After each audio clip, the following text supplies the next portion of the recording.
Whatever questions Tony Vitello and company had entering the SEC tournament, they've been answered.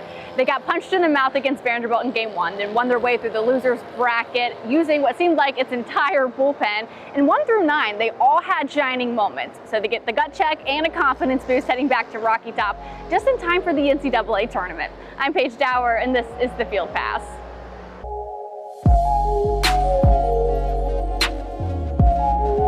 There was also a really cool moment between Blake Burke and Christian Moore during the trophy ceremony that I want to show you guys at the end of the show. But first, majority of the questions came around the pitching staff and its depth. What would it look like during tournament play? Is their bullpen strong enough? And what does that look like? Well, a couple of things we learned. Chris Stamos and AJ Causey, they're a lethal tandem. Kirby Cannell, he's a workhorse, appearing in 4 of the games this weekend for Tennessee. Dylan Loy, he's about as a reliable freshman that you can find on this team and across the SEC. And Aaron Combs continues to deliver in the clutch and getting Tennessee out of jams. He did so again in Sunday's championship game against LSU in the 9th inning, striking out the last 2 batters he faced. The last punch out, a swinging strikeout. And this is what the cheers and celebrations looked like after the game.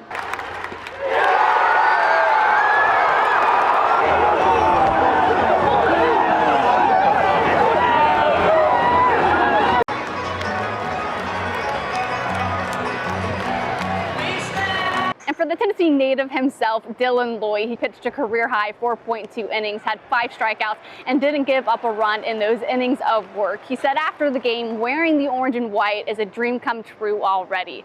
But winning the conference as a Vol for your favorite team is something else altogether.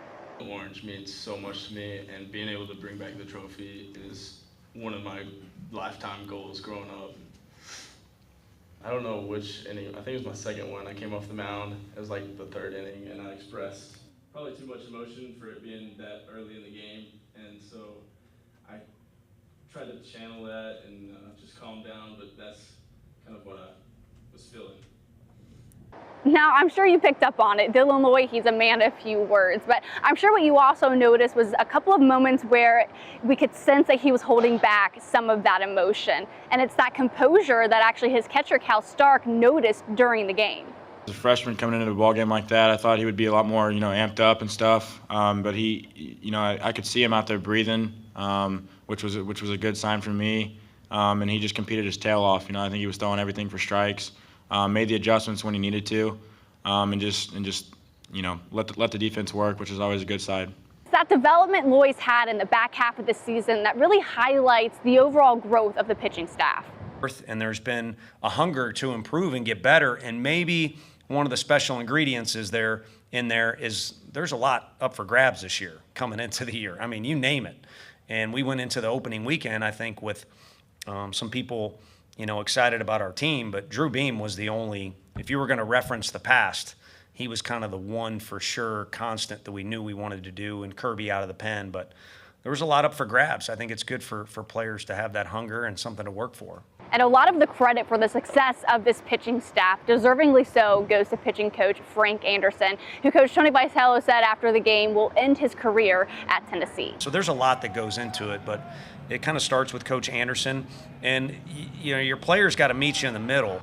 And I've used the word, and I want to use it again, the willingness out of the pitching staff to take the ball. And there's no complaints out of Xander that he got hot, or Dylan that he got hot and didn't get in the game, or and you had Snead and Stom wanted to go in the game today, and that was not going to happen.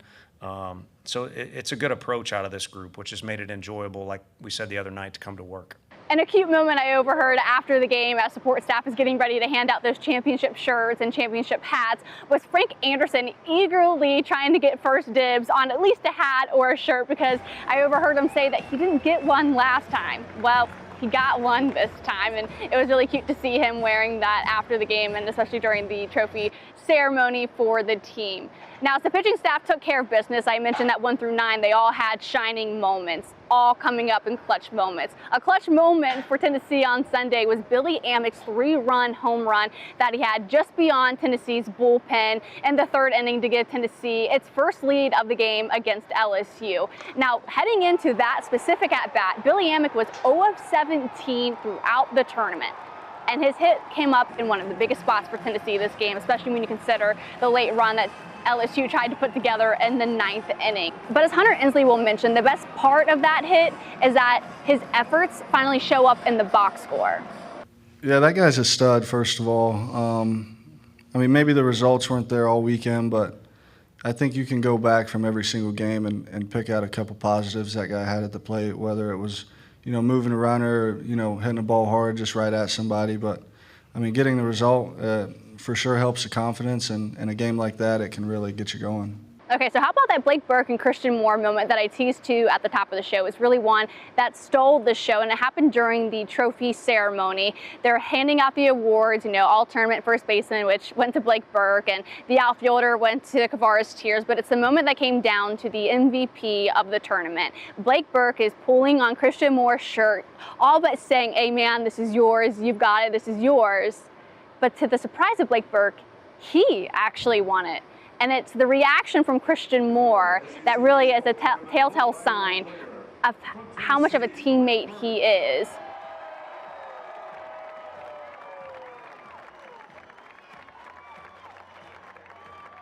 But Christian Moore being that, ride or die kind of teammate, the true ultimate athlete, it also showed up in that Saturday game when Marcus Phillips was on the mound again, that bases loaded jam that he was trying to work out of. And it was Christian Moore who was in his ear, giving him all the support that he could to give him the confidence to get out of that. This was Christian Moore after that game.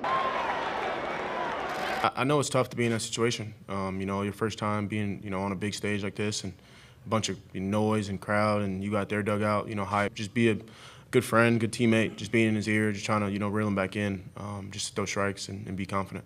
So now Tennessee turns its attention to the NCAA tournament, and at this point on Sunday evening, they're all but a #1 national seed, and that comes with its own challenges and maybe some curses. And this is Tony Vitello after Sunday's game talking about the challenge, the overall challenge that it is for any team to win in Omaha. I think it's difficult for any team to win the NCAA tournament, and it's also very difficult to win this tournament because of the caliber of athlete that you're surrounded by, and we were able to do that. We'll get back. Like I said, we got Q and Beth, so our players will, that won't be an excuse, but we'll be playing good teams that are capable of beating us, so we'll have to just go out there and win on Friday, whoever the committee wants us to play. Well, Tennessee, they returned to Rocky Top, winning its second SEC title as a #1 seed. They've got a few more things to put in its trophy case, and then a quick turnaround for the NCAA tournament that starts later this week.